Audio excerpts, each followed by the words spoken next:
৩৬ ঘন্টা পর ম্যানহোলে নিখোঁজ নারীর মরদেহ উদ্ধার। ঘটনার সূত্রপাত রবিবার রাতে। সময় তখন আনুমানিক ৯টা বাজে ১৫ মিনিট। টঙ্গীর হোসেন মার্কেট এলাকায় ইম্পেরিয়াল হাসপাতালে ঔষধ বিপণনের কাজে এসেছিলেন সেলসম্যান ফারিয়া তাজনিম জ্যোতি। বৃষ্টিপাত ও বৈরী আবহাওয়ায় হঠাৎ অসাবধানতাবশত হাসপাতালের সামনে ঢাকনাবিহীন ম্যানহোলে পড়ে যান তিনি।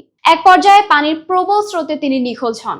নিখোঁজের ৩৬ ঘন্টা পর জ্যোতির মরদেহ উদ্ধার করে ফায়ার সার্ভিস। আজ মঙ্গলবার সকাল ৮:৩০টার দিকে গাজীপুরা এলাকায় একটি বিলের কচুরিপানার নিচে থেকে তার মরদেহ উদ্ধার করে ফায়ার সার্ভিসের ডুবুরি দল। টঙ্গী ফায়ার সার্ভিসের senior station officer Mohammad Shahin Alam বিষয়টি নিশ্চিত করেছেন। পুলিশ ও প্রত্যক্ষদর্শীরা জানান, টঙ্গী ইম্পেরিয়াল হাসপাতালের সামনে ঢাকা ময়মনসিংহ মহাসড়কের পাশে থাকা একটি ড্রেনের স্থানে স্ল্যাব না থাকায় দীর্ঘদিন তা উন্মুক্ত ছিল।